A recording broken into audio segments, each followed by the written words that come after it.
What would you in the audience say if I now revealed to you that the budget for this YouTube channel is $1.5 million per year?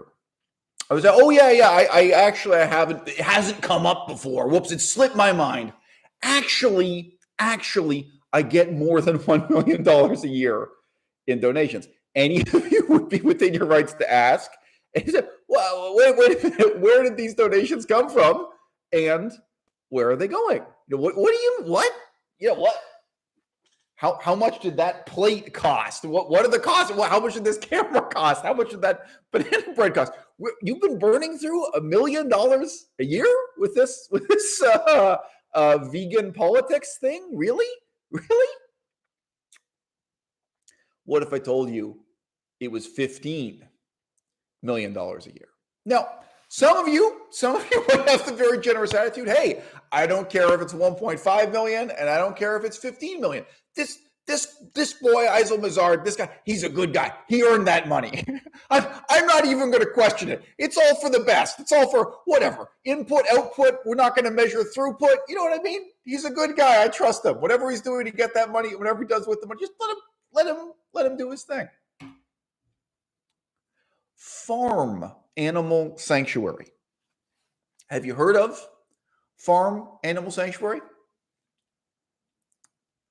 Total revenue 2019 listed with the government as Form 990.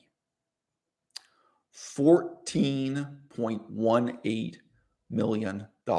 Over $14 million. Of that, $12.5 million in contributions, donations. Now, I am not going to sit here and tell you that Farm Animal Sanctuary does nothing for the future of the vegan movement. I am not going to sit here and tell you Farm Animal Sanctuary is accomplishing nothing, that they have accomplished nothing, that they will accomplish nothing.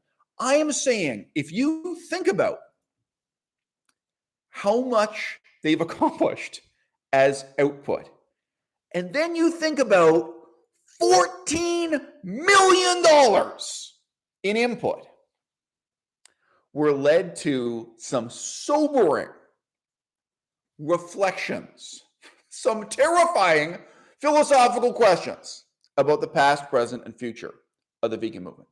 Now, if you've read the title of this video, you can see I'm questioning Brian Turner. I'm questioning James Aspey. I'm going to say sincerely, I think if you gave Brian Turner $14 million to do vegan, I think he'd make better use of it. I think Brian Turner's a hardworking guy. I do. I think he's got aspirations to change the world. What would Brian Turner do? And sorry, this isn't a one-time thing. This is per annum. In 1 year, this is how much revenue they had. So I'm sorry, it's not exactly the same every year. They can make more money one year, less money the other, especially, the last couple of years, business as usual has been about, but year after year, you can tally this up. In just 1 year, 14.2 million in total revenue, 12.5 million of that donations. What would Brian Turner do to change the world with $12.5 million per year? What would you do? What would I do? Now, I don't have to calibrate this. How much of a difference has my YouTube channel made for the past, present, and future of the vegan movement? I think it's been really significant. I do, actually. And I think if you compare what I've accomplished on YouTube, in broadcasting, in talking, in listening, in this peculiar era of social media, if you compare what I accomplished to what Gary Francione accomplished, to what Gary Yurovsky accomplished, you can calibrate it. I'm not saying I've accomplished more than those people. We can look at it and say, well, how many millions of dollars were put in and what kind of political change came out of it? What was accomplished? You can calibrate. You can ask some of these questions. Here's the thing. I'm not encouraging you to think of this as your money. And I'm not claiming it's my money. if you imagine globally how much money is going into supporting vegan activism of any kind, vegan initiatives in the broadest sense, the total global budget per annum to pursue this future of a better planet, of a vegan world. All right. Some of that money is going to James Aspey. All right. Some of that money is going to Brian Turner. I don't know how much. All right. But like I'm doing this to calibrate the discussion of the video. I am not saying what James Aspey did was a scam. And I am not saying what Brian Turner did was a scam. I'm not. I'm saying it's a bad use of money. I'm saying it's a bad use of talent. It's a bad use of time. It's a bad use of resources. It's a bad use of your labor. It's bad use of your imagination. Okay. But however much or however little money James Aspey has taken up and Brian Turner has taken up, and I've talked before about the budget for Direct Action Everywhere and for Anonymous for the Voiceless. Okay. Those budgets, be they big or be they small, they are very much part of the same grand total with this $14 million farm animal sanctuary, right? There are only so many millions of dollars. There are only so many talented, hardworking people with only so many hours to go into this movement. It is in that sense that I'm saying to you, this is your money. This is your movement. Right? And it's my money too, right? Because that's the money we have to allocate. I can't say it's the money we have to share within the movement, right? And there are only so many talented, hardworking people.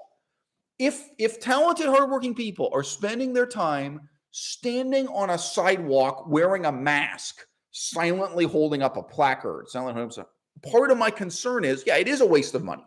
And I've talked in the past about just how much the budget is, just how many donations are going to that organization, Anonymous to the Voiceless, right?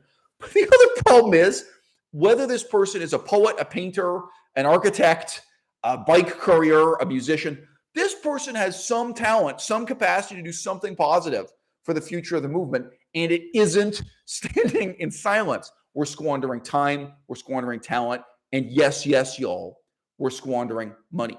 Now, I want to be clear. $14.2 million that went to Farm Animal Sanctuary. I'm not saying it's a scam. I'm saying it's a waste. I'm not saying the money is being stolen. All right. I'm saying it's being squandered. All right. You fucking tell me what difference Farm Animal Sanctuary has made in the world. What difference it's made for the vegan movement. And what difference it has made in your life. You matter too. You're part of this test. You'll see why I'm emphasizing that. What impact has it had on you with $14 million? Let's step down in scale here. So by the way, I might as well provide receipts. As people say, there's a link. No point. That'll just link you to Form 990 showing you the reported revenue for the year 2019. Easy enough for me to share. If in case you think I'm not reading the exact figure as it's provided to me. Okay. There is a different organization with a very similar name. To my knowledge, there's no connection between them, but if there is, it's informal. But there are two different vegan organizations with very similar names. So I was talking about Farm Animal Sanctuary. I'm now going to talk about the farm animal rights movement. And it is sometimes just referred to as farm, or they use initials F.A.R.M. Farm Animal Rights Movement. Now, I can't send links for all this stuff. I got a screenshot here of their announcement of their 40th Animal Rights Conference. They call this the Animal Rights National Conference. Was anybody in this audience there? Did any of you attend? Were any of you invited? Did any of you receive one email? Did you receive one Facebook message from someone saying, hey, you know what? I went to this really great vegan event this year. Okay. It's been happening every year for 40 years. And God, if anyone in the audience, if you can tell me, you can send me an email later saying, yeah, you went to the event, that's great. And I'm happy for you. I'm not saying nobody went to this event. I am saying shockingly few people went to this event. And we have to calibrate the claim. If I, with my zero budget, hold an animal rights conference, which I've tried to do in the past, by the way. I invited people to give papers. We're going to do it in Vancouver, Canada. Vancouver was in the past a major crossroads. Okay, so I would be doing that with what, $5,000, $1,000, and rent a room, try to get people together, try to have a discussion, try to put on YouTube. And look, I mean, let's be modest, let's be realistic. How many people would attend? How many people would watch the video? If I got people together, minimum 500 people would watch that YouTube video, possibly 2,000 people. Depends on how intelligent the conversation was and how well edited it is. But you guys know, I mean, the total viewing public for in-depth discussions about vegan politics is limited, but I have certainly plumbed the depths of that public. I've earned a certain level of respect and a certain level of notoriety, within the few thousand people who speak English who are interested in that. Okay. 5 months ago, Farm Animal Rights Movement posted this video reflecting on 40 years of the Animal Rights National Conference. It has 39 views. 39 views on YouTube. Okay? This is how I know you weren't there. This is how I know you didn't receive an email from a friend of yours who was there, right? Again, and I wasn't invited. Go ahead and ask you. I'm not on a crazy ego trip. Do you really think there's a long list of better speakers than this to invite to your fucking Animal Rights National Conference? Really? Well, go ahead and make a list. Okay, there's me, there's James Aspey, there's Brian Turner, and I'm not even against those guys. We could all be on the same fucking stage together. I can do a push-up contest with fucking Brian Turner for all I care to save the animals. I don't give a fuck. Do a push-up contest with Brian Turner against global warming. I can do a fucking boxing match with Brian Turner and James Aspey at the same time. Like, I don't really care. I'm assuming this is something philosophically substantive and politically important we're talking about. But even if this was just a crazy person, okay, make a list. How many really great speakers were there to invite over the last 40 years, over the last 8 years that I've been on YouTube? I've never been invited once, all right? If there had been any talk, any positive impetus behind this, just from the people who attended it and participated in it, sending a Facebook message to their own friends and family and saying, hey, look, I attended in person this really great lecture, this really great event, and you got to see it. You'd have more than 39 views on YouTube just from that alone. And in this case, I'm going to get to the budget. We're talking about a multi-million-dollar foundation that has been doing this for 40 years. And you don't have 40 people who are interested in what the fuck you have to say. All right? So yes, I am raising questions here about James Aspey. I am raising questions here about Brian Turner. I am raising questions about the way greed is being pandered to in, propping up and promoting vegan political activism. They're important questions. We're going to get to that. But let's contextualize this. How much money has Brian Turner fucked up? To use the broadest for both. How much money in the game, what percentage of the pie, we think about all the millions of dollars going into vegan activism, what percentage of the money has James Aspey fucked up? I cannot imagine they're in the ballpark of $14 million. I would be surprised if they're in the ballpark of $1 million. Like it's probably a really small amount of money. And there is this sense in which I'm saying to you, this is your money too. This is your generation. And this is our opportunity to, yes, y'all, save the planet. Have our decisive influence on the trajectory of global warming. Have our decisive influence on the suffering and needless death of millions, if not billions of animals. Blah, blah, blah. I don't have to go over the basics with you guys, right? Okay. And that opportunity is being squandered. Who is it being squandered by? Yes, James Aspey has squandered his opportunities. He made terrible decisions, we're going to talk about this video. Yes, Brian Turner has made terrible decisions. It discredits him. It discredits vegans. There are problems here. Discrediting things. Okay. But on a much larger scale, farm animal sanctuary is the problem. Okay. Farm animal rights movement is the problem. And you guys know me. If this is the first video you've ever fucking seen on my channel, you at least get the sense I'm kind of passionate about this. I'm kind of highly motivated. And I would grant that to Brian Turner too, and I would grant that to James Aspey too. I think they're passionate, highly motivated people. Okay, what the fuck do you think I'd do with $14 million? You think you wouldn't have heard about it? You think millions of dollars would get funneled through this channel and there'd just be no outcomes to show? There'd be no, like, what? Really think about it. Even if you've never met me before, this is the first time you've heard my voice. And some of you now, you've heard me for 8 years. So you know what kind of thing I do with the money. I don't have to digress into a whole bunch of examples here, but in the past, I've talked about trying to make an illustrated children's storybook. Well, if you have a bigger budget, that can be an illustrated cartoon. It can be a cartoon on Netflix. You can have a video game that's linked to the storybook and linked to the cartoon. You can make a kind of educational video game, whatever you want to say, video game with some redeeming qualities.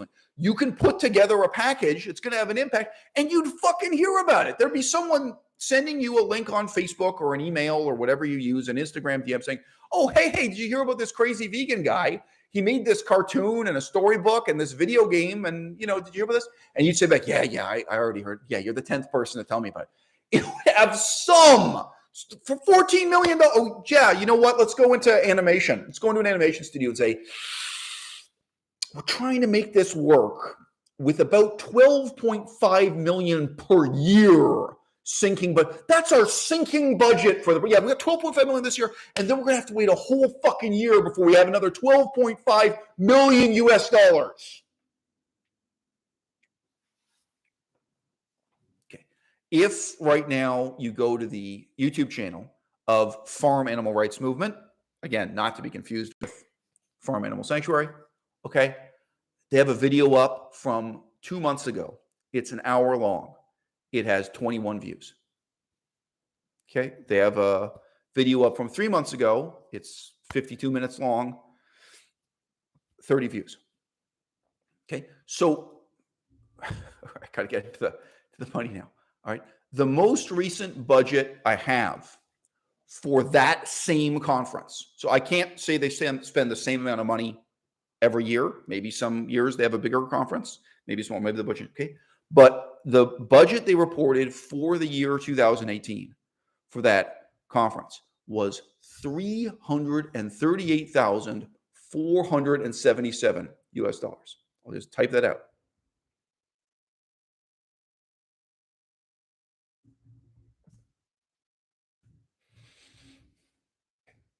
So you spent $338,477 on that conference. Again, from year to year, maybe it's more, maybe it's less. You've done it for 40 years. And these are the outcomes we're talking about. I'm going to be honest with you. So I've been rolling heavy with the vegan movement about 8 years. You guys can figure out. Okay, like when I say rolling heavy, I mean like every day having email with people or Instagram messages, people just connected to and talking to people. Sometimes, whatever, Skype, making YouTube videos.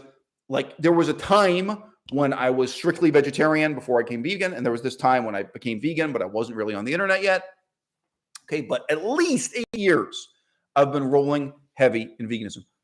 Nobody has ever once mentioned to me this conference. Not by email, not by nothing. I've never heard it mentioned. I've never heard anyone say to me they went there or that a friend of theirs, nothing. I've never seen any acknowledgement of its existence, not even a blip on the radar. So now to be clear, I'm not saying it's a scam. I'm not saying it's theft. I'm not saying the money is being stolen. How the fuck do you spend more than 300,000 US dollars on a conference that has no impact, no ripples? It's such a total failure year after year after year that it's hard to even find evidence substantiating that it ever existed. Okay? Now, If you were into little league sports, you were into small local sports, like let's say soccer, and then someone tells you, oh, but haven't you heard of this whole other soccer league that is a multi-million dollar per year budget? And, they spend $300,000 just organizing one game, just one match. I assume it lasts one day. I don't know. I don't know if it lasts for several days. I don't know how long their conference is. But like, okay, there's this one event.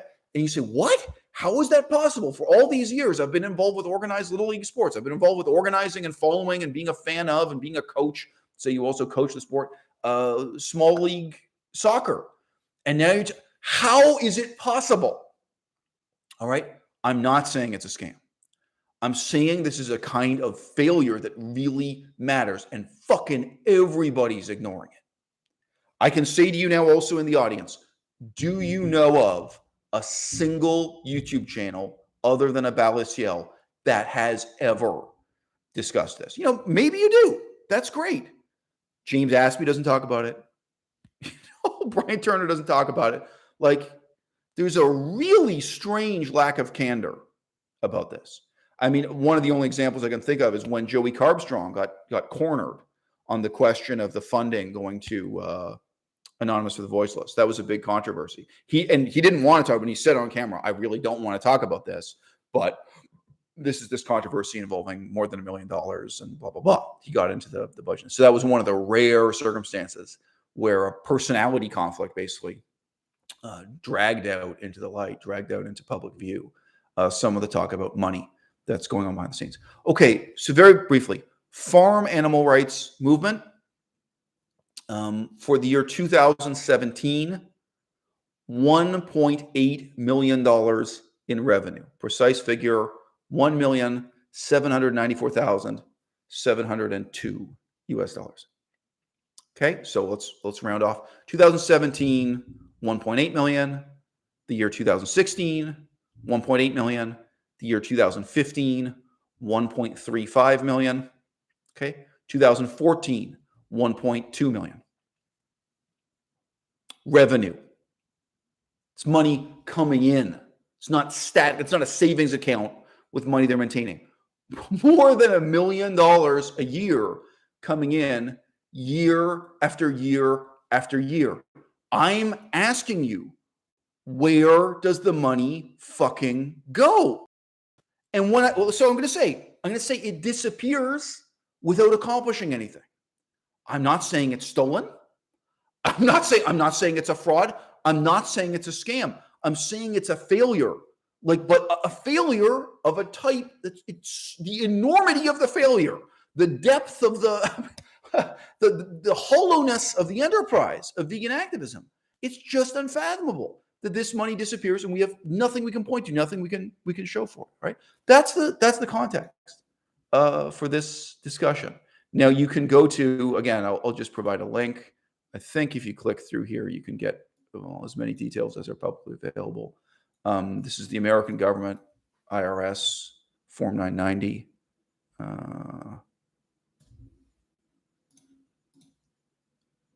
And okay, well, maybe this is the better link to give. So this is their this is their Form 990 return for the most recent year on their own website. So you can go through there. You can look at revenue. You will see in this year the amount of money they're making dropped. I assume due to global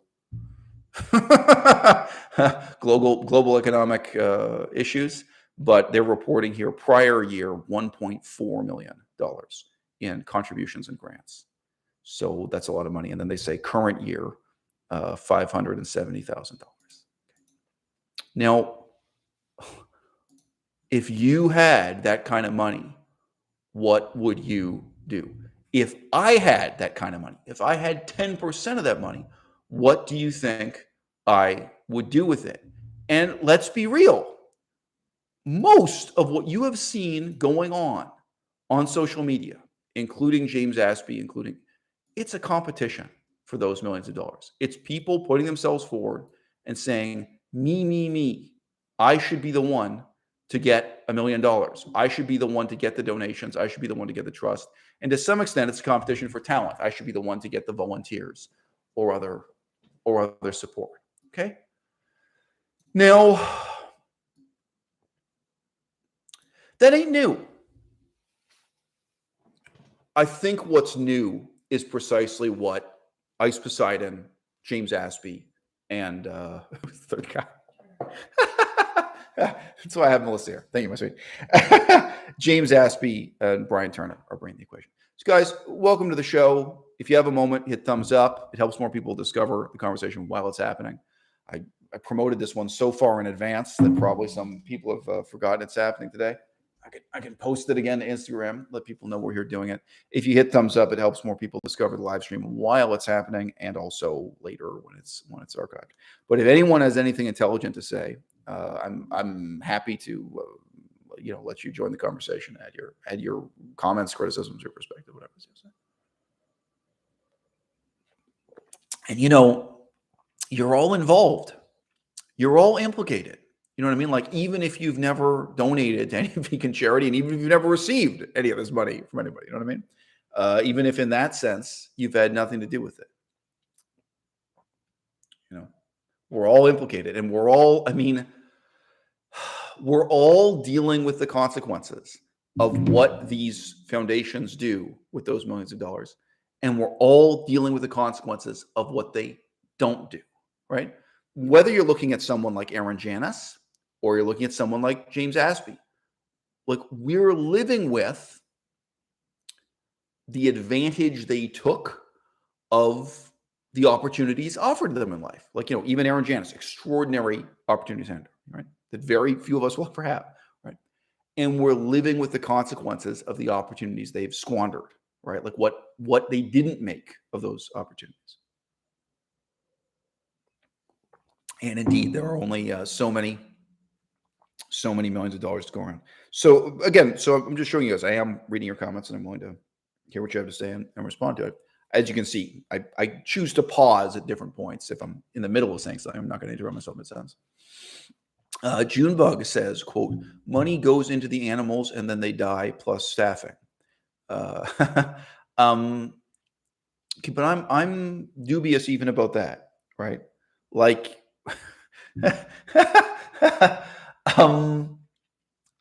well, for example, the second example I gave, farm animal rights movement, more than $300,000 just on having a conference. So what is that? I'm asking. I do not know the answer to the question. This is just a speculation. Does that mean first-class hotel rooms for 100 people? Is it first-class airplane tickets for 100 people? Real question. Do they have even 100 people attending this? Because if so, they're not even getting the level of social media reaction you'd get from 100 people sharing the link and saying, hey, I had a first-class airplane ticket and went to a conference center and so on. So just gonna post that to Instagram in case anyone's forgotten.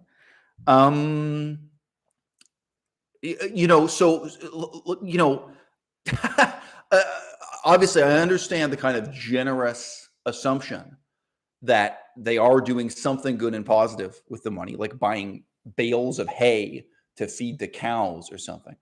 But it's actually not easy to make that assumption, not when you're dealing with these levels, this scale of donation collection and what have you. Now, look, just to be, just to be provocative, let me just point out, I'm doing a fundraiser right now, and I've received $1,000. You get the example. Sorry, maybe it's $1,033, but it's right now. It's just about $1,000. I'm going to tell you guys exactly what I did with the money. Like, I'm going to say, oh yeah, I bought the air. I'm going to have to pay for a hotel room and a taxi. The airplane ticket alone could be more than $1,000 in this case. That's about it.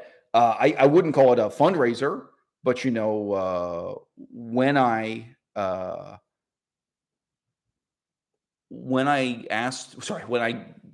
gave T-shirts to my viewers, sorry, I'm just wondering what verb to use here. I asked them to pay the postage and handling. I said, look, I'm going to print it for free. Like, the actual cost of the T-shirt and the printing is going to be free, but I want you to donate money to cover the postage and handling. And I photographed the receipt. I went to the post office. I sent them the T-shirts. I photographed. That's it. So they knew exactly how much they'd paid. And, often there was a rounding error involved. Like, they'd send me $15 and the receipt is actually $14.76 because, the mechanisms of these things aren't. And I could have lost money in that. I think definitionally I did overall. I'm just saying, you can do transparent, accountable fundraising at any scale. So I won't go on and on with these examples. My point here is not to have many examples. I think you guys see the principle of the thing, and I've communicated that, passionately enough. But so I'm just posting this to Instagram with a very simple statement right now.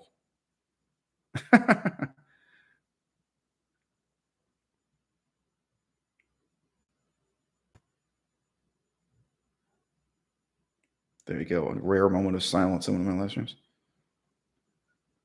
Normally, I just give people the heads up moments before going live. But today, you guys had a whole day of advance warning. And yeah, sadly, I do think it's a really important discussion for us to have. Important discussion for somebody somewhere to have.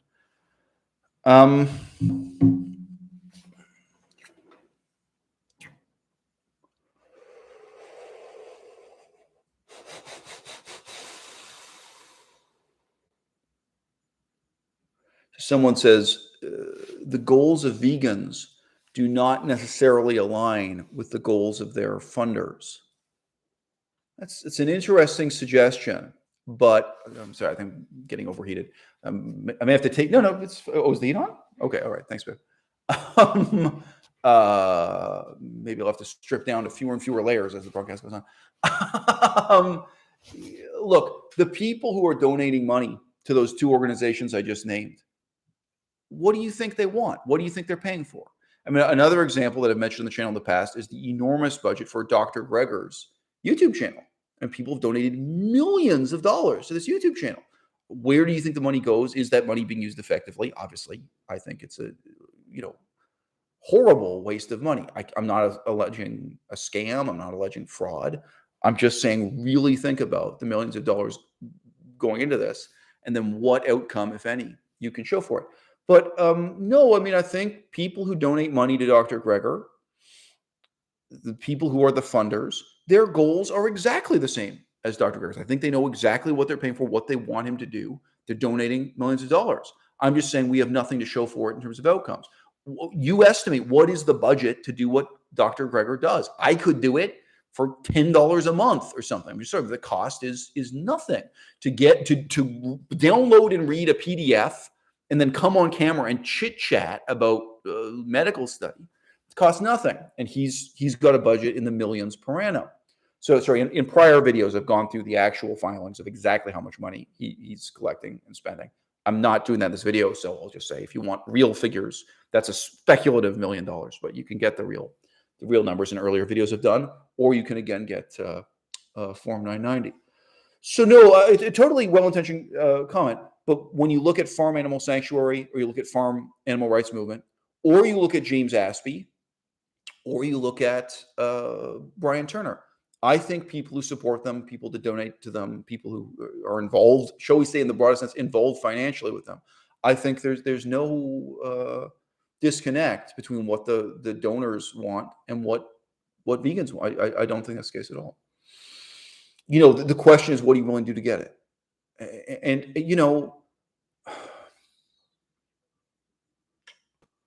I don't know. Obviously, it's not one person donating $1 million, but ask yourself, if you donated $1 million to Dr. Gregor, do you think you're getting your money's worth? If you donated more than $300,000 for that one animal rights conference, would you feel you were getting your money's worth, or would you feel you were taking this money and flushing it down the toilet? And what were you hoping to be the outcomes of supporting this movement or this particular organization or this particular event? But no, anyway, sorry, I don't think that's the issue.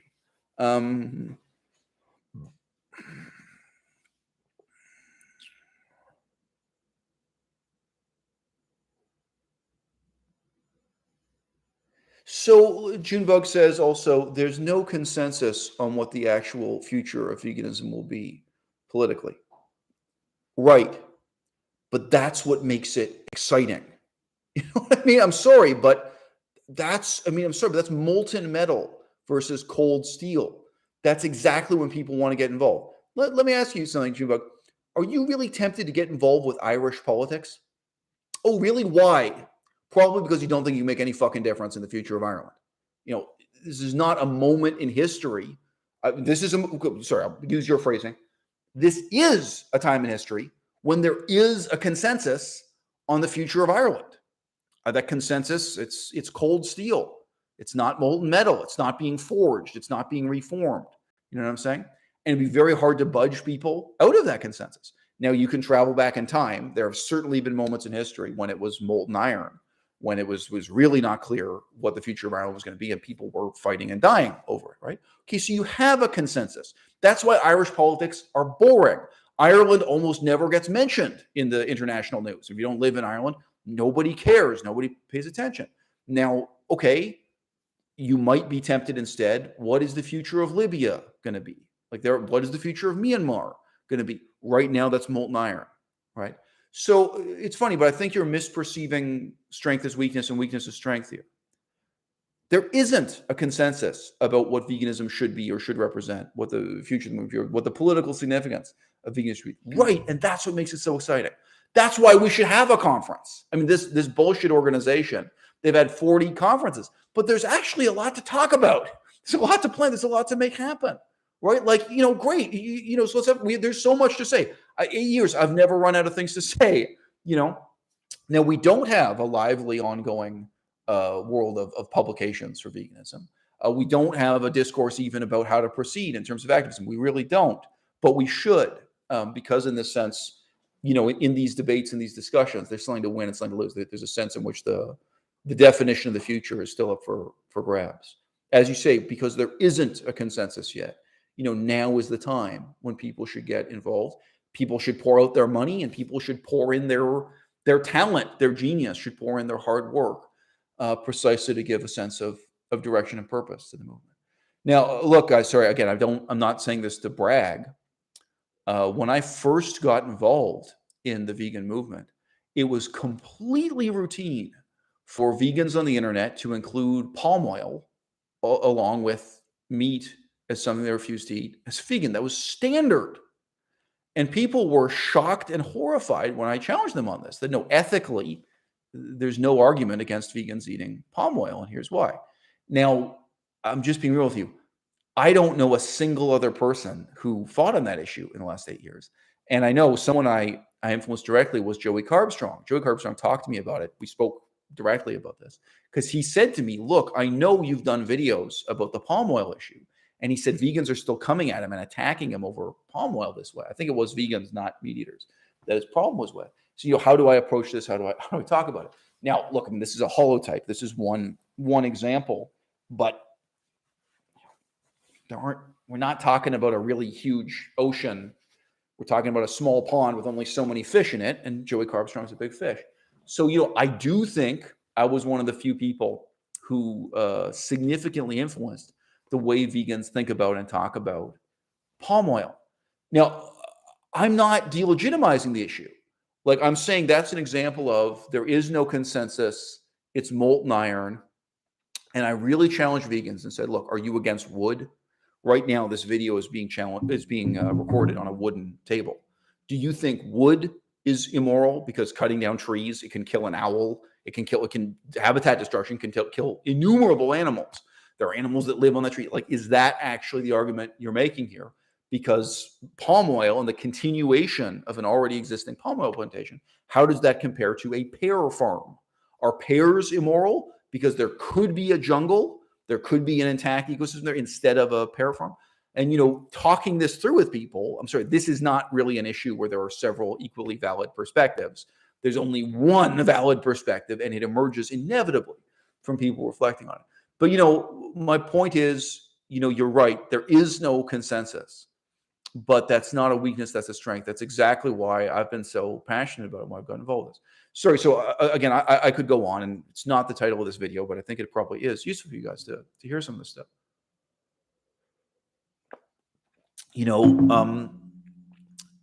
The concept of animal rights itself, I have stridently and passionately opposed what was the single most influential paradigm for vegan activism, the so-called citizenship approach. The citizenship approach claimed that rats living in an urban area have animal rights. They're also very big on claiming that household pets like dogs and cats have animal rights. That's the so-called citizenship approach. So that was an academically respectable, well-funded, widely followed approach to veganism and animal rights when I first got involved in this. And I came out and said, look, this is all nonsense, isn't it? Now, okay, obviously I have a more sophisticated, critique of it than that. But,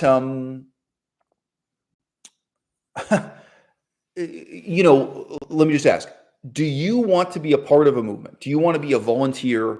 Do you want to participate in a movement, pour your limited time and energy and talent into a movement that goes around saying to people, like unironically, passionately, sincerely, that is going around preaching to people that rats have the same rights you do? And that if you discover a snake in your basement, or if you discover a bunch of rats living in the basement of your own home, it should be a crime for you to kill those rats. That was the mainstream dominant position in animal rights discourse about 8 years ago when I first got involved. Okay.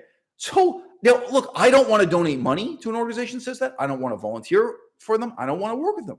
I am vegan, and I'm willing to say that is insane. And I'm willing to say that is so insane that, it discredits us, like you're dragging the name of veganism in the mud. And sir, again, I can go with many, many examples, but I mean, obviously one of the ones all of you were touched by. I mean, I asked before, so there was this conference with hundreds of thousands of dollars as a budget. Did it actually touch you? Did it touch your lives anyway? Well, there was this conference in Chiang Mai, 2014, 2015, 2016. In Chiang Mai, Thailand, there was this vegan conference that touched us all, organized by Frilly and Durian. Now, their doctrine, for one thing, it included the claim that garlic is a neurotoxin, that nobody should eat garlic. It was an anti-garlic vegan diet. Now, there are many, many, many absurdities built into their model of activism. And I made many videos addressing them. Well, again, for just a couple of years, like 2015, 2016, maybe 2014 also, that was the dominant paradigm in vegan activism. That was a huge audience, huge amount of money, huge amount of success. And on many different levels, it was absurd. And the actual diet is anti-scientific or pseudoscientific. There are, the assumption that the way to promote veganism is through diet and weight loss and personal vanity and sexual attraction, so on. There are many assumptions built into it about how they're going to change the world that had to be challenged. Now, again, look, can you name other channels that did what I did? I'm not saying there are zero, but yes, à-bas-le-ciel during these 8 years, and guys, I've looked at the publications. There's not a lot on paper, and it's really pathetic. If you look at magazines or journals, academic journals, okay? So on all of these issues and about 100 more, at a time when there was no consensus of what the vegan movement should be and what the future should be, à-bas-le-ciel, the YouTube channel, with zero budget. I mean, I don't have a multi-million-dollar budget. You can go to Patreon right now and see how many $100 I'm getting in donations per month. With a very, very low budget, right? I weighed in on this, and I had my influence on the past, present, future of the movement. And yes, that's all just possible because we're talking about a stage where it's molten metal, it's molten iron, it's not cold steel yet. And I think this is this really important process of separating sense from nonsense. And yes, you're partly challenging and debunking myths, and you're partly creating new myths. I'm interested in the truth rather than mythology, but I understand that the truth in politics, to some extent, you then need to package and present that people in fiction. That's why I talk about creating a children's storybook. I mean, if you want to get across the ethics and philosophy of veganism, a children's storybook, an animated movie, there's a kind of creation of new myths that comes out of it. But I mean, you guys know this. Anyone can say anything if they want me to explain something further. Obviously, one of the greatest myths of all was the idea that social progress would only be achieved and could only be achieved through quote unquote disruption. So direct action everywhere embraced that. Extinction Rebellion embraced that. Anonymous to the Voiceless embraces that. So the model of disruption, and then there are these really pseudoscientific claims drawing from social sciences, not medical sciences, to try to back that up. So again, over the last 8 years, who else do you know who's challenged that? I can't say I'm the only one, but I'm one of very few, and I think I'm by far the most influential one. And by the way, I tried to work with the few other people who were challenging that paradigm, the few other people who were challenging the so-called effective activism paradigm, and the disruption paradigm and so on. But I'm not quite a solitary voice, but I'm a unique and uniquely influential voice on that. So now again, my point is here, that was a myth. That was a myth about what the vegan movement is and what it ought to be. And it was an attempt to create consensus about the future of the vegan movement, and then ultimately an attempt to solicit donations for people to get their share of those millions of dollars, right? And obviously part of what I've been doing is challenging that. And sure, I'm challenging it partly with a very dry sense of the truth, of what's merely true. But I also acknowledge you take steps forward that involve the creation of a new kind of mythology in the pursuit of new methods of changing the world. So that's what's going on. And I'm going to be honest with you, I can't believe more people don't want to get involved. I just can't believe it. I'm just astonished at how little talent there is in the game. I'm just astonished at how little passion or vitality. And I'll say this also, I sympathize with people like Brian Turner, and I sympathize with, James Aspey, because they are trying to change the world and they're trying to do something new and different. Like, I can criticize it, I can find faults with it, but I very fundamentally sympathize with them and even admire them for putting their neck on the line, for putting their real name on the internet, their real face. They're taking a risk and they're making a commitment. Now, I can insert a lengthy criticism of both of them, but there's a very fundamental sense in which, I don't just sympathize with them. I even have some admiration for what they try to do. Now, our position is in 2022 to step back, have some detachment, look at what the movement has done in the last 5 years analytically, and then talk about the next 5 years and say, we can't do this bullshit again. Now, this is maybe the most flattering intro I can give to the critique to what these guys have been doing financially lately, shall we say. I think the most flattering thing I can say is these are guys who were probably frustrated with what vegan activism is or what it has become. And they're looking around saying, what's new? What's different? How can I change the world? Now, the answers they've come up with, I think, are totally, utterly wrong, and they're deeply immoral. But I relate to it. Someone like James Aspey very much lived through and was very directly influenced by the rise and fall of Freely, the rise and fall of Durian Rider. If you don't believe me, Freely herself was personally responsible for a lot of James Aspey's fame. It's not the only source. He also did interviews with the news in Australia. He did appear in newspapers, and he still does, amazingly. His latest involvement with cryptocurrency, which is what we're getting to in the title of this video, it was covered in mainstream newspapers, to my surprise. So he gained some level of notoriety in the mainstream press. But there can be no doubt that Freely interviewing him and encouraging him was part of his rise to fame. So he was someone who was influenced by this short-lived period of lifestyle activism, the short-lived period that I refer to as the permanent vacation model of vegan activism. Okay? And in some ways, James Aspey is still on permanent vacation. We've heard from his own mouth that what he wants to do is present himself as this kind of Bruce Wayne character. So if you don't know who Bruce Wayne is, he is a fictional multimillionaire. Now, he tried to do this very briefly in his most recent venture. I didn't say scam, I said venture. His most recent venture in cryptocurrency with an organization called TacoCat.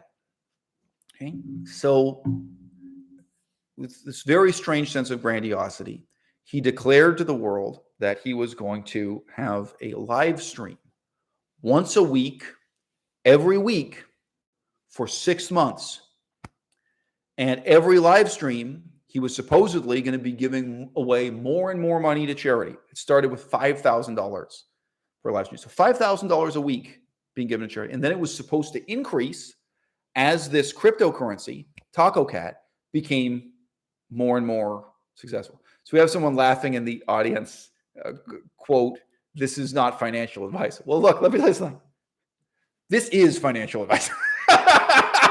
This whole video, I'm not a coward. This is financial advice. And the first piece of financial advice I've given you is don't donate money to Farm Animal Sanctuary. Don't donate money to Farm Animal Rights Movement. Don't donate money to James Aspey. This is financial advice. You can sue me if you think it's bad. If later on you think I'm giving you bad financial advice, go ahead and take me to court. I'm committed, guys. Okay. Okay. So this is it's a fundamentally grandiose delusion. Now, I'm not saying James Aspey is poor, but he basically hasn't had a job in many, many years. He's been living on permanent vacation with the freelancing writer model. He's been living off of the revenues of social media and donations from his audience, which is, entails its own problems that I've discussed in other videos, ethical problems, strategic problems, political problems. Come on. Again, not a scam, but it's a problem. Put it that way. The theory or the assumption was that this new cryptocurrency would be so successful so quickly that he was going to be able to come on and do this weekly live stream starting at $5,000 given to charity. And then week after week, this was going to get more and more as it was more successful. They made 2 live streams. They gave away $5,000 in the first live stream. They gave away $5,000 in the second live stream a week later. And then the third live stream was canceled. They promised, or he promised, James Aspey promised, they were going to be back real soon. It was going to resume as soon as possible when the trading volume for this currency picked up. And it never happened. Now, should I provide a link for this or not? The first venture James Aspey promoted, and this is now getting very closely comparable to Poseidon. I have links in the description. If you don't know who Poseidon is, you don't know what the scandal is there. The first venture he was involved with was called EWT. So I guess I can. So this is Energy Web Token. Now I'm going to give you guys a link. If you don't believe me, you can't visualize it. You can click on this link, and then you can look at how the price of the Energy Web Token has changed in the last 3 months, in the last 6 months, in the last year. Now, I'm not alleging that James Aspey has been involved in a scam. I'm not. And I would not even allege that James Aspey has personally gotten rich off of this. The 3-month chart is harrowing to look at there for the value of Energy Web Token. Okay, so James Aspey agreed to promote this cryptocurrency, to pump this coin in the province over time. He did it for a very short time, and then he stopped. Did he make money or did he lose money? I don't know. Right now, if he's true to his word, if he did what he said, we'd have to assume James Aspey lost his shirt, that he lost a lot of money. There's no reason to think he made money. There's no reason to think he scammed anyone in this sense. There's no reason to think he benefited. He may well have himself been duped or, talked himself into something optimistically that wasn't remotely true. Okay, but then what did he do after that?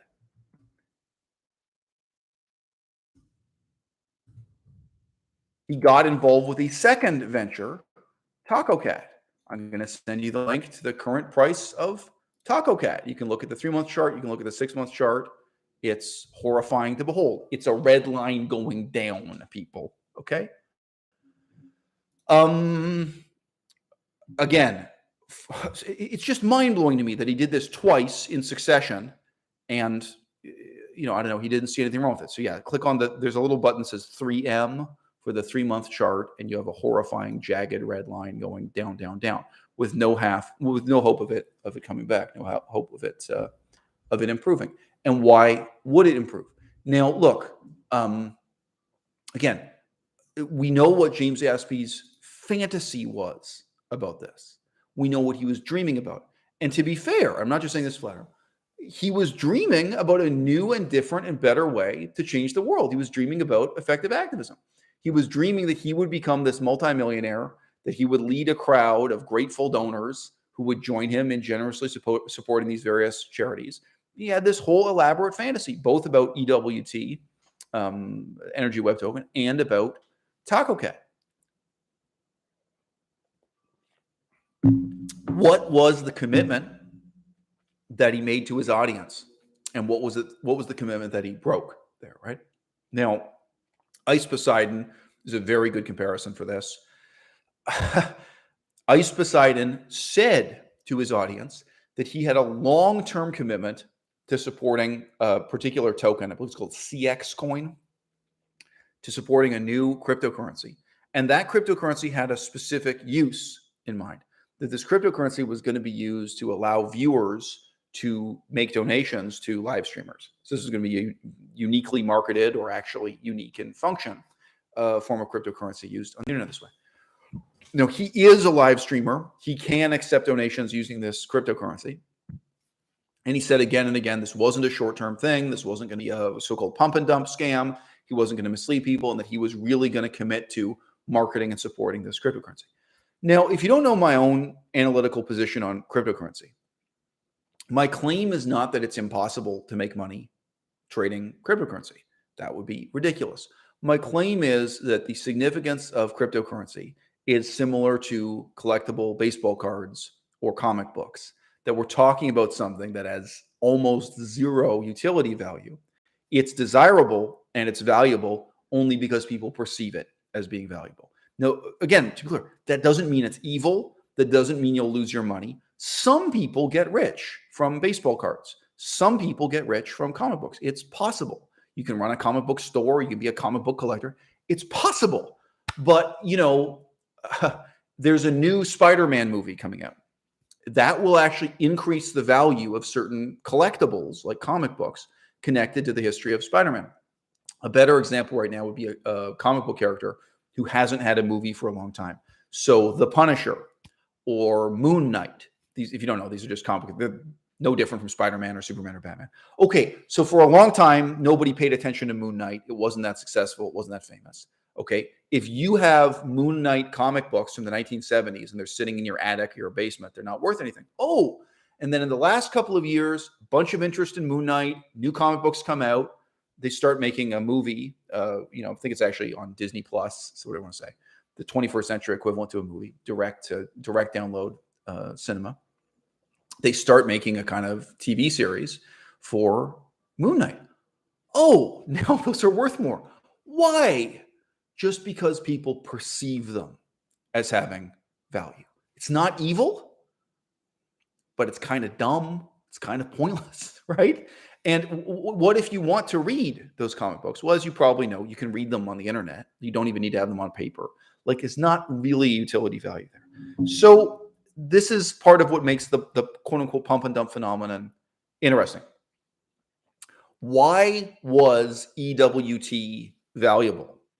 Well, the perception of it being valuable, the perception of it even being a morally virtuous thing to invest in, was actively created by James Aspey and his friend Randy. They actively promoted this, and they gave this really weird ecological and vegan argument for why it be virtuous to invest in this, why we make the world a better place. That is, and it's completely legal. There's nothing illegal about this, but that is creating the value for this particular type of cryptocurrency, this obscure cryptocurrency, EWT, an altcoin. That's creating the value in the same sense that indirectly a new movie about Moon Knight creates value, increases the value of an old Moon Knight comic book from the 1970s that until recently might have been worth $5. Could be in the bargain bin. And then, everyone gets interested in collecting Moon Knight and even just having that on their wall. That's what collectors are, but they're all about having a wall book, having a comic book that hangs on the wall like a portrait, And, so there is no contract. There isn't an agreement between Ice Poseidon and his audience that he is going to create value basically through marketing, through making this prominent, through making this scene desirable to invest in, and in a very limited sense, desirable to use. Like in the same way, like, well, how do you use this comic book? Well, there's a little bit of use. There's not a lot of utility there. There's not really a function for it. It's not like buying a car. Why? Okay, there's a good comparison. Why is a car desirable? Well, partly just because the brand name is perceived as desirable or the style. Yes, there's some little elements of that, but predominantly a car is valuable because you can drive it places. You can, you can buy your groceries with it, et cetera, et cetera. So the extent to which something is desirable just due to perception and cultural value, as opposed to some kind of actual utility, some kind of actual use, right? If you think of this as two different levers or two different ratings, what happened with Ice Poseidon and his promotion of CX Coin is, unsurprisingly, as soon as he stopped promoting it, the value fell to almost zero. Well, why? Well, CX Coin is not Batman, and it's not Superman, and it's not Spider-Man, and it's not even Moon Knight.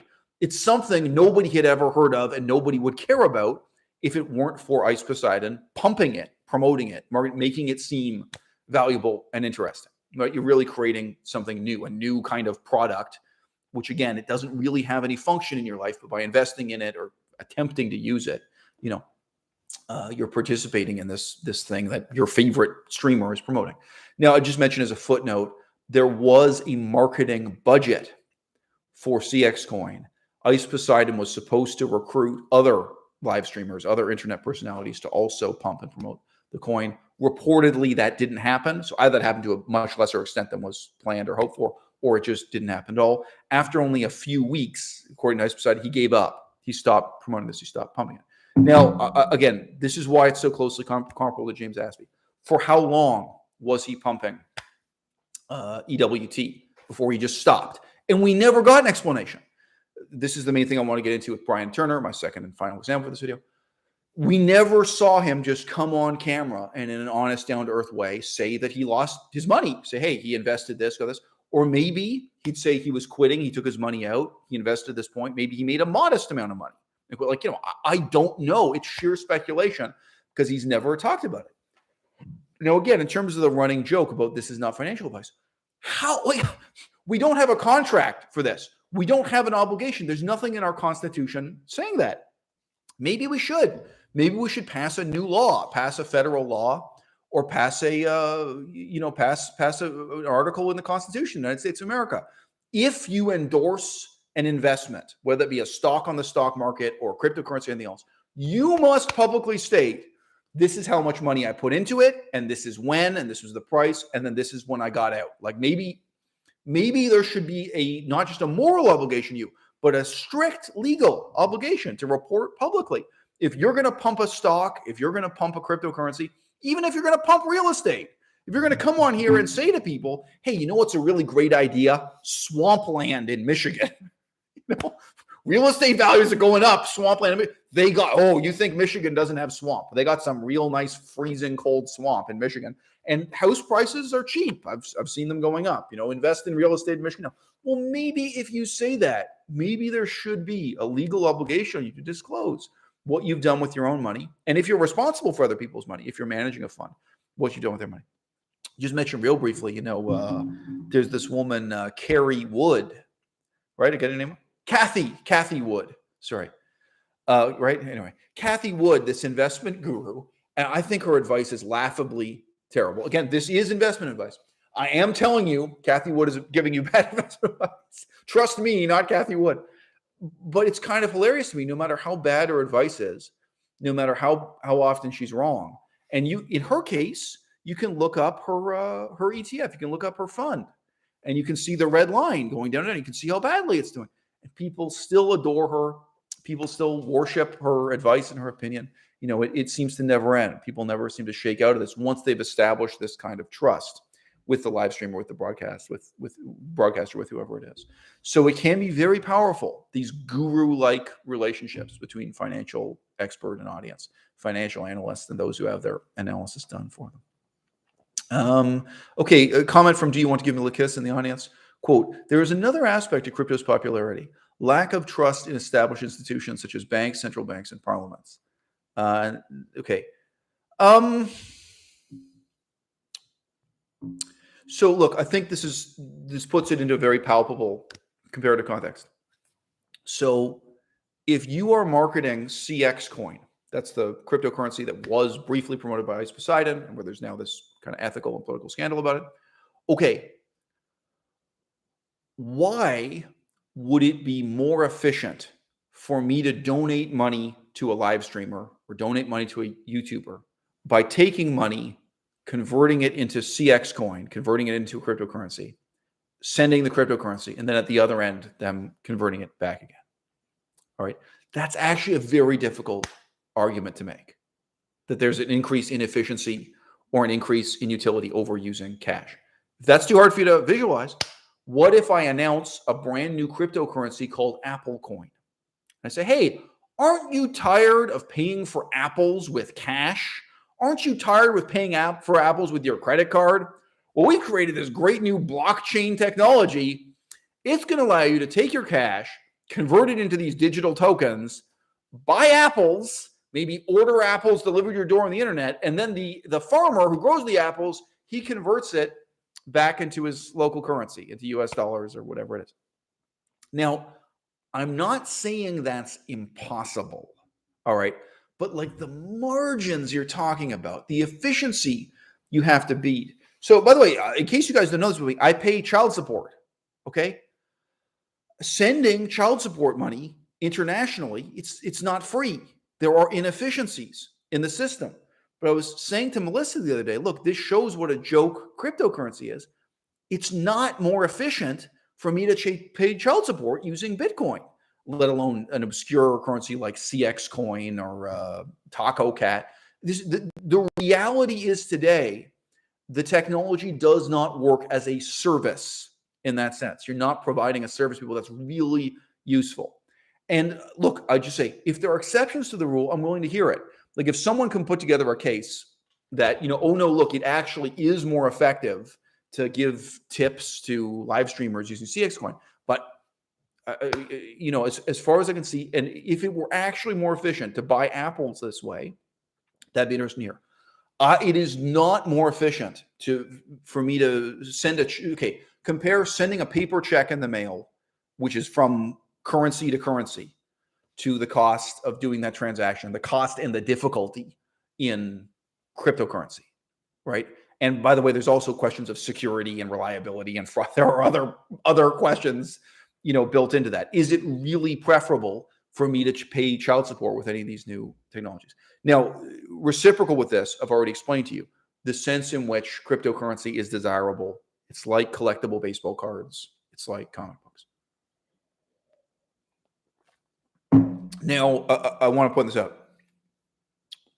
What if you buy a set of the first 12 issues of, what's the comic character's name? Moon Knight. What if you buy the first 12 issues of Moon Knight, 1 year run, today? You say, you know what? This Mazda guy gives me an idea. I'm gonna sell my car and I'm gonna buy the first printing, first edition of Moon Knight. That comic book character is going places. Okay, because it's got a brand new TV show. There's hype right now. Now, I don't think you can get a chart for the value of this comic book, but theoretically, right? Okay, so maybe it's possible that you are buying Moon Knight when he's just at the beginning of his fame increasing. Maybe after this, Moon Knight then has an animated series, and Moon Knight has a video game, and Moon Knight mania takes over America. People forget all about Superman. Batman goes out of style, and Moon Knight becomes the most dominant cultural icon in the next 20 years. And you made this investment. Now you're sitting on a gold mine. So you bought it today when the chart was going up, and you got in at the right time. And then 10 years from now, you get to sell those comic books, and they're worth way more. Again, they don't produce anything. It's not like investing in a company. It's not like putting your money into Apple Computer on the stock market, where you're loaning money to a corporation that's actually producing computers or producing cars. There's nothing productive about it. Okay, that's the bet you made. You know what? It's very likely that if you buy this set of 12 Moon Knight comics from the 1970s right now, it's very likely that right now Moon Knight is at its peak value, the peak of public interest. And then after this, it's going to go down. Doesn't mean it's going to drop suddenly. It's probably going to stagnate. Maybe Moon Knight season 2 comes out, or Moon Knight, the big budget movie, comes out. Moon Knight, that's not new and exciting anymore. Yeah, right. It's just another noise in the cultural cacophony. You know what I'm saying? Do you really think the fame of Bitcoin in our culture, in our economy, the desirability of Bitcoin, thought of this way like a comic book, do you think that can increase more than it did when Elon Musk first tweeted about it? When Elon Musk tweeted about Dogecoin, and then there was this explosion of interest in Dogecoin. You think that's going to happen again? You think it's going to happen on a bigger scale? You think it's going to go up? How much greater can that level of hype be in a context where one by one people are figuring out that these cryptocurrencies, they have either very, very little utility or none at all, right? Again, can you use CX Coin to donate money to live streamers? I'm sorry, I have read some articles about this. I looked it up. There were bugs in the programming. A lot of the cryptocurrencies have problems, security flaws one way or the other. So people don't they were getting false messages. Oh, this person donated $50,000, but actually they donated $1, and there was some hack, some exploit that lets them misrepresent that. It's just there were problems, there were bugs in the system, which is, I believe, why, to my knowledge, based on what he said himself, that's why Poseidon lost interest and lost patience with the product, lost patience with the project, I should say, and moved on. Okay, this is my digression on cryptocurrency. Here I'm talking about the politics of these vegan leaders pandering to the audience's greed, so on and so forth. And, sorry, I know pandering is a bit of an overused word in English. Okay, Freely and Durian Rider, who very much created the model for vegan activism that both Brian Turner tried to emulate and James Aspey tried to emulate, right? They were pandering to your vanity. And I've known people who had the honesty to say to me that was what got them hooked. I knew one guy, and no offense, he's a dumpy, middle-aged, balding man. I think he's the same age I am, but he looks 20 years older than I do. I mean, he's a real unimpressive, unsexy-looking guy. No offense. He's got a big gut, and just he has a grandfatherly look to him. He could be Santa Claus or something, but he doesn't look youthful or vibrant or athletic or sexy or anything.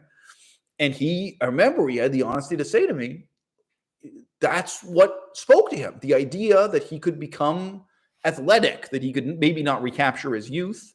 I don't think he was very fit in his youth, but that he could transform himself into being someone who ran around on the beach with his shirt off and felt proud of himself, felt beautiful, and felt attractive to women. I do not know. He did not say to me he wanted to sleep with other women. He was a married guy, but that obviously wouldn't take a lot of imagination to think that's part of it too. So, Freely and Durian Rider took it pretty far, just appealing to vanity, just pandering to the audience's vanity. All right. Now, the paradigm I'm addressing in this video, this is instead pandering to the audience's greed. And it's interesting. In James Aspey's case, it's explicit. It's saying, don't you want to be like Bruce Wayne? Don't you want to be a millionaire philanthropist who gets rich and makes the world a better place and is even morally superior to others by getting involved with this venture? Now, I think, okay, let me mention a critic of James Aspey. There was another YouTube channel called Maggie Sargent, and I've quoted her on the channel before. And at one point, she said about James Aspey, she said, look, these people are already so insufferable, James Aspey and other vegan activists like him, people on permanent vacations, but she's specifically talking about James Aspey.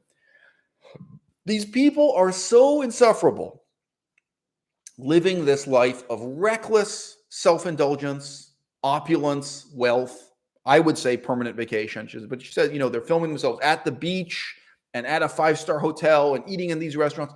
They're showing off this life of opulence all the time, luxury. How much worse is it going to be if this plan works? How much worse is it going to be if they really do become multimillionaires through this cryptocurrency venture? What if it works out? Well, then what? Then they're going to be kind of rubbing our faces in how rich they are and how leisured they are, and this, again, this quote unquote lifestyle activism, supposedly exciting envy as their incredibly indirect method of saving the world. Okay, interesting point. Do you think James Aspey ever once thought through what he would do if instead he made these investments and he lost all his money. I already sent you the links. You can click on the chart.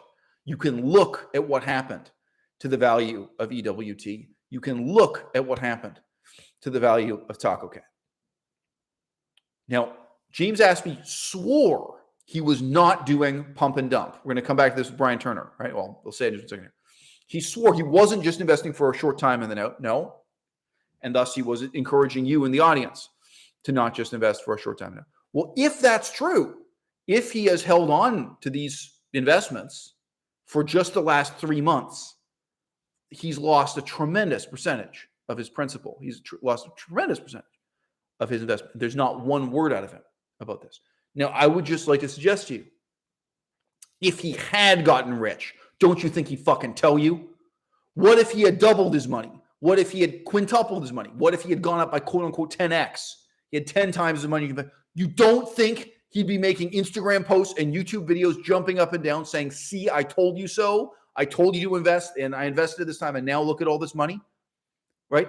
You don't think he'd still be doing the weekly live streams boasting about how much money he's donating to charity that week after week, even if it's only $5,000 a week starts to add up. He was supposed to do that every week for 6 months, right? Like the grandiosity of this is astonishing, okay? So it's speculation.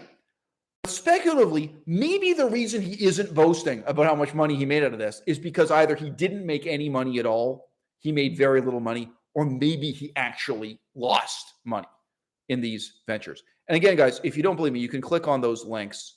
You tell me how it would have even been possible for him to make a whole lot of money out of these particular investments. Now, Brian Turner, in some ways similar, in some ways different, and I've made videos already talking about Brian Turner, so I can do this quite briefly.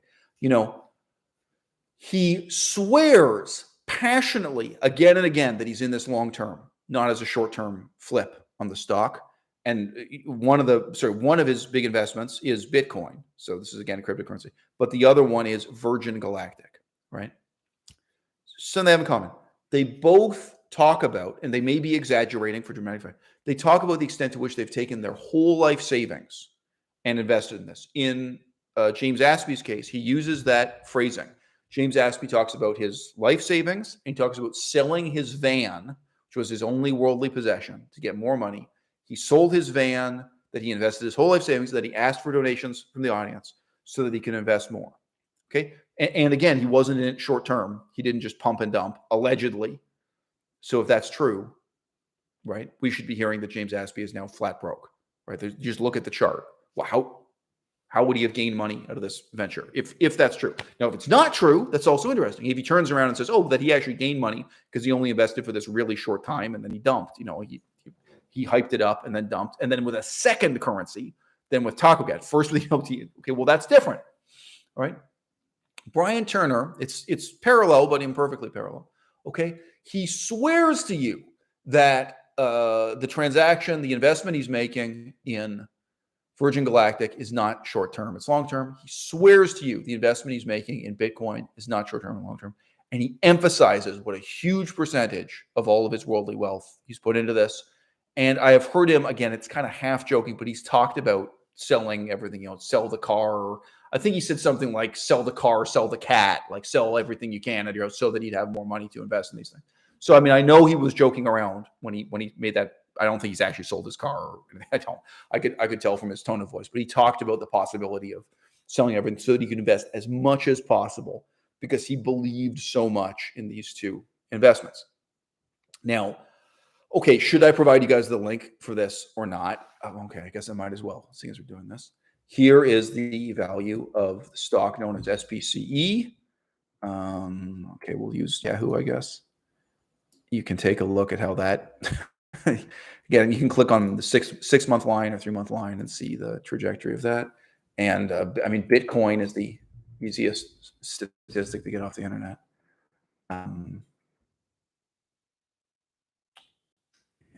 Yahoo's interface is not terribly aesthetically pleasing, but there you go. So you can take a look at the value of Bitcoin, and you can take a look at the value of this particular stock, Virgin Galactic SPCE, and you tell me there are two possibilities here.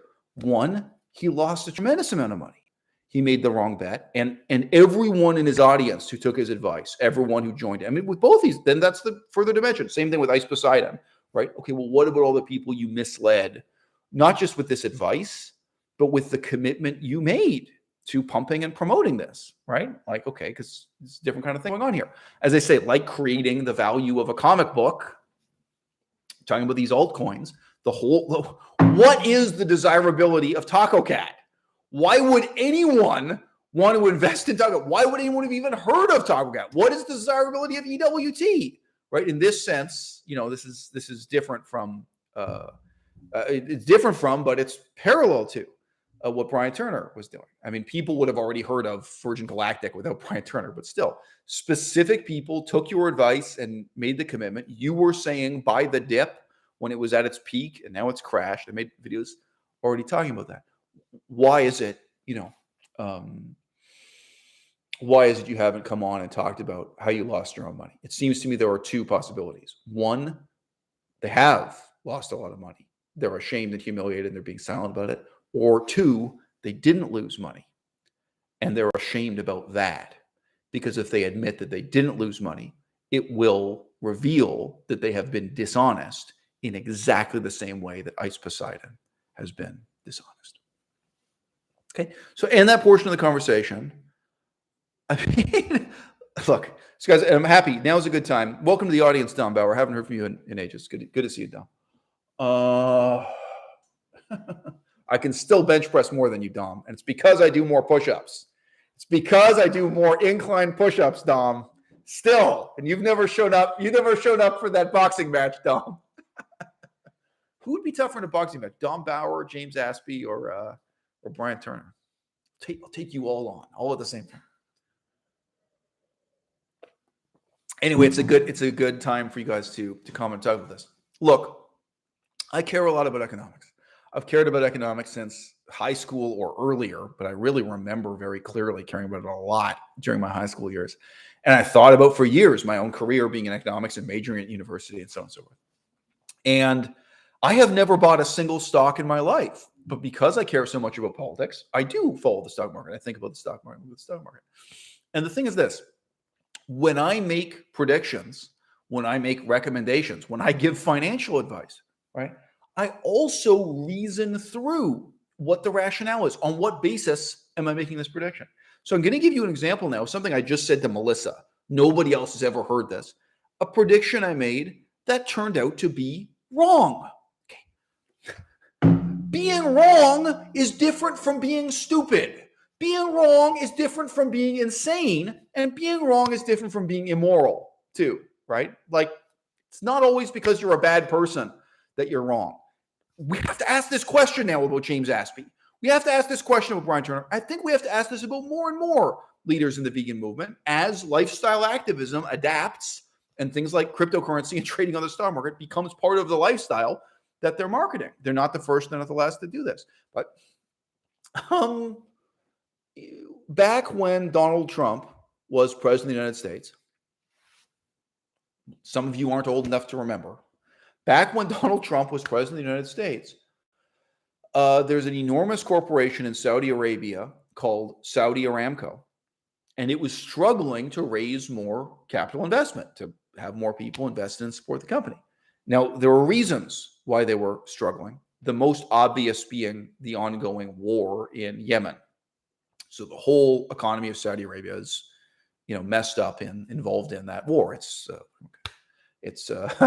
deleterious to their economic situation, Okay, so I look at that situation and I say to Melissa, okay, Donald Trump is president of the United States. Before Donald Trump was elected, he promised that he was going to end the alliance with the Saudi Arabians. You might not be old enough to remember that. Once he was elected, he completely dropped that notion. He did a 180. And I'll always remember this. His wording about it was, he said, well, the world looks different once you're sitting in the White House. Your view from the White House is different. He also hilariously made the statement that the reason why he likes the Saudi Arabians, likes working with the Saudis, is that they pay in cash.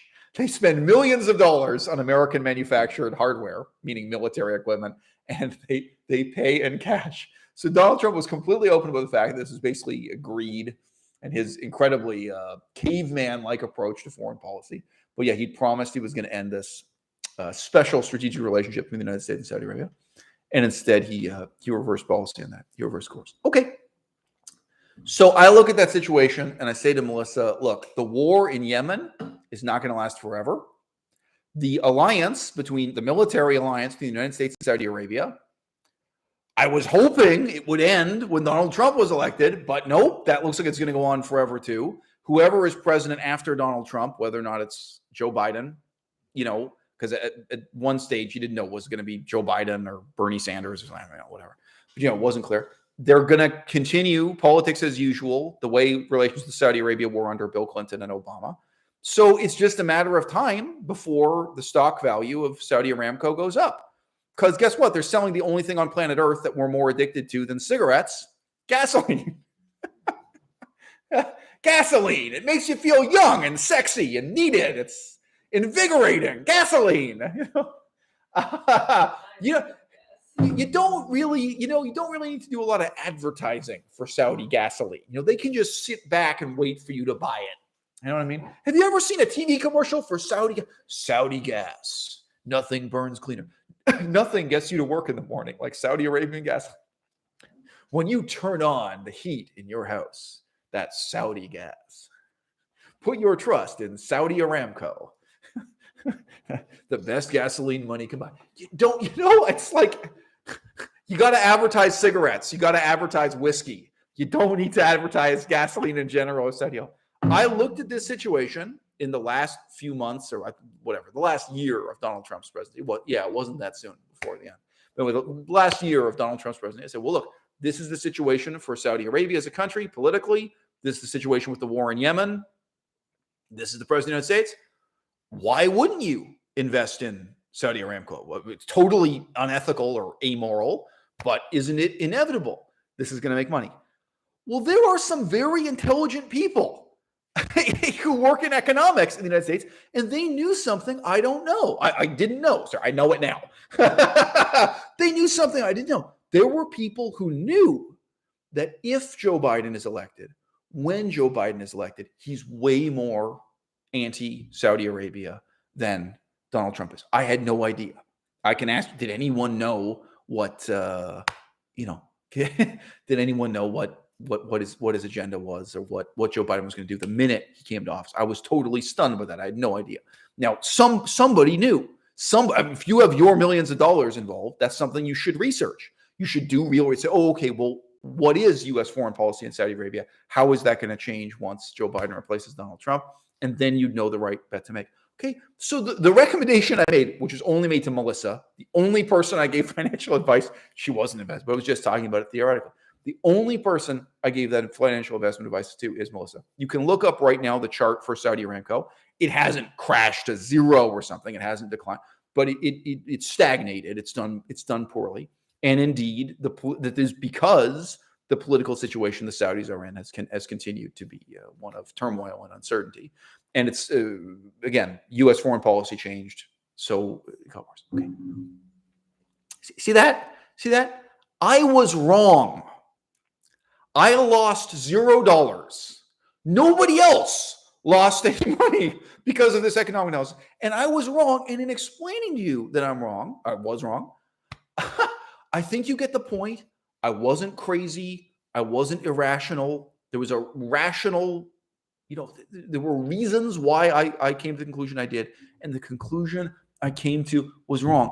And I have the personal integrity to say that. And I have the personal integrity to learn from my mistakes, because I can reflect on it that way. So this is the shocking and bizarre thing. Whether you're looking at Brian Turner or whether you're looking at James Aspey, whether you're looking at these multi-million-dollar vegan foundations that I opened the video criticizing, or you're looking at people who are just scraping by with a few $1,000s in donations, who is there out there who is willing to just even fucking, hey guys, What did we do with $1.4 million last year? What we took in all this money in donations. What are the actual outcomes? What are we doing wrong? How can we change? Yeah, that's one kind of reflection on failure. What are you doing wrong? I don't know how much money is involved with people like James Aspey. I don't know how much money is involved with Brian Turner. I don't know how much money is involved with Ice Poseidon, but it's over $300,000. It's been established. Maybe some people say $500,000, $500,000, something. But whatever money. How are we supposed to learn? How are we supposed to adapt if we don't have that most basic kind of personal integrity, commitment to the truth, dealing with consequences? So I've got beard talk coming in from Dom Bauer. Dom, look, you can look at my recent videos. I have some very recent videos with a beard. I periodically grow a beard and shave it off. I feel that whenever I start looking Persian, I should get rid of the beard. When you let it go too far, I start looking like Sargon of Akkad, and I don't mean the YouTuber Sargon of Akkad. I mean the ancient,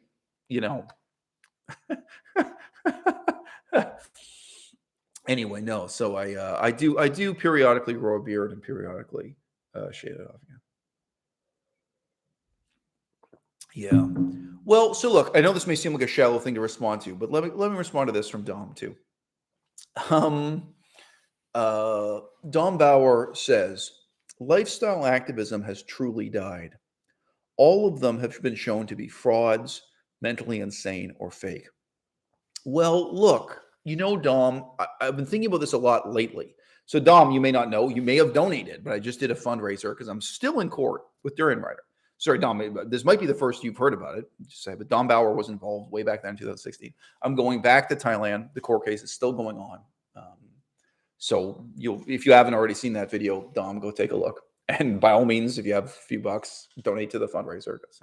I'm going to spend all the money just on the airplane ticket and hotel room and things. The lawyer has already been paid, as you might have heard. The lawyer is not asking me for more fees, which I certainly appreciate because I've gotten like 5 years of work out of it. It's ridiculous. All right, sorry. This is a digression. Okay, so Dom just says most of these people turned out to be frauds or insane or something. Okay. I remember people used to attack me by saying, you think you would be a better leader for the vegan movement than your competition, than these other people you criticize. I mean, here we are in the year 2022. Like, would I have to be an egomaniac to say back, yeah, I think I would be a better leader for the vegan movement than James Aspey. Yeah, I think I'm a better leader for the vegan movement than Brian Turner. Yeah, I think I'm a better leader for the vegan movement than Durian Rider. And I'm sorry, people, but who else do I have to compete with? Gary Yourofsky? Maybe mail that to 2014. Like, some of these people just eliminated themselves. Who do I have to compete with? Gary Francione? Again, I mean, that guy's a burnt match. Whatever he had to contribute, it's already contributed and it's done and it's over with. And I have made videos, by the way, talking about both the positive and the negative of Gary Francione's contribution to veganism. I'm not saying it's nothing, And sorry, so Dom, you weren't here when we opened the video, but I talked about two very specific examples. Okay, Farm Animal Sanctuary. $14 million from memory. Farm Animal Rights Movement, $1.4 million from memory. We gave you the precise figures, and you can scroll up and get them if you want the exact amount. Okay, and I've argued at length, it's very hard to show palpable positive outcomes from what has happened with these millions of dollars per annum. Would I have to be on some kind of insane ego trip to look at this and think, I can organize a better conference for $300,000 per year? You have a budget of more than $300,000 to organize a conference, an event, a vegan event that's going to make some difference in the world. That's FARM's budget, Farm Animal Rights Movement's budget. I'm just saying, like, there was a time when people would insult me this way. And a lot of the time I didn't have false humility in response. There was some real humility where I look at these people, I can remember saying, well, look, a guy like Wayne Seong, if you compare me to him, he has some advantages and some disadvantages. Like this is way back when I was first criticizing Wayne Seong. I look at him and say, well, this guy doesn't understand politics and he doesn't understand history. He doesn't know anything about Mahatma Gandhi, Mohandas Gandhi, whatever you want to say. He's talking about Gandhi and Martin Luther King Jr., and he doesn't know what he's talking about.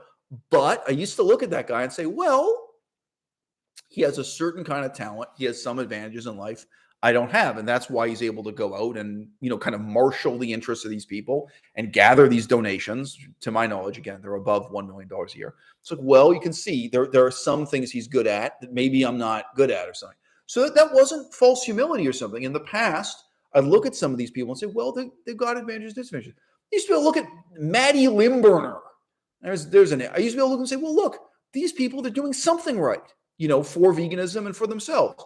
And there's some things they can do I can't do. Like even kind of really terrible people, like Maddie Limburner, even Freely. If you guys really watch my videos, there were things I gave Freely credit for. Say, look, there's some things she's doing right. But yeah, at this point, long story short, I don't think it's unreasonable at all for me to just say directly. And this is after years of study, and really rolling heavy with this movement and so on. No, of course, you have to say, we're competing for a finite amount of talent and a finite amount of money.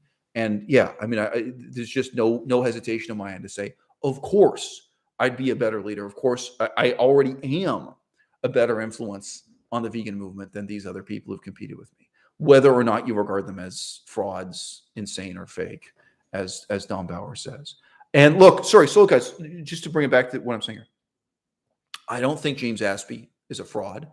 I don't think he's insane. I don't think he's fake. I think he's a terrible leader for the vegan movement. I don't think the other guy, Brian Turner, I don't think he's a fraud. I don't think he's insane. I think it's not that far. All right. So guys, the ultimate scarcity is time. I didn't feel this way 20 years ago because it was 20 years ago, right? But the reality of global warming, the reality of acid oceans, for example, acid oceans being the increasing acidity of the ocean as a result of rising carbon dioxide levels in the atmosphere. This is one aspect of global warming. The reality of the ecological crisis facing the current generation and the next generation.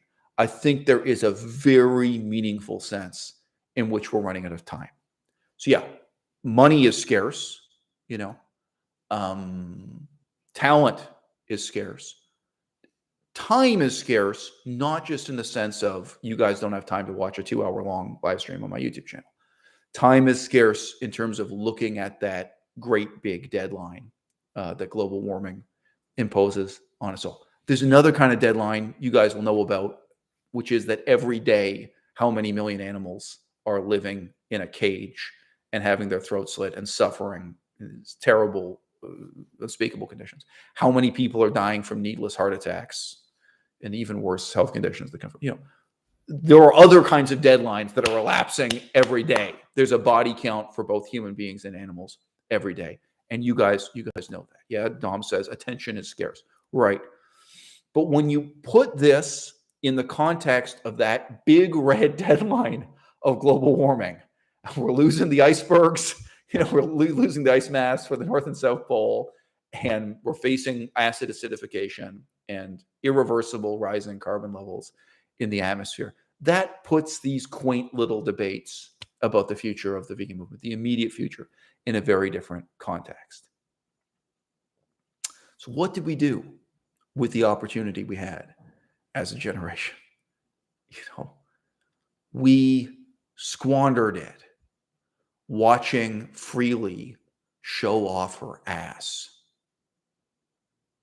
We squandered it donating money to James Aspey so he could show off his muscles and go swimming, diving off the side of a yacht and show you his girlfriend in a bikini and his wife in a wetsuit, different girlfriends and different wives, different times. You know, that's what we did with it. And when you look at the supposedly serious and supposedly academically respectable leaders facing down the climate crisis, when you look at Roger Hallam for Extinction Rebellion, I mean this sincerely, Roger Hallam is worse. Extinction Rebellion is worse. As tough as I am when I'm criticizing the leaders within the vegan movement, even someone like Paul Bashir, you know, people I really do despise intellectually. I think Paul Bashir is an imbecile. I think Joey Carbstrong is an imbecile. I know he means well, but he's a fucking idiot. You kidding me? I utter, let's be real.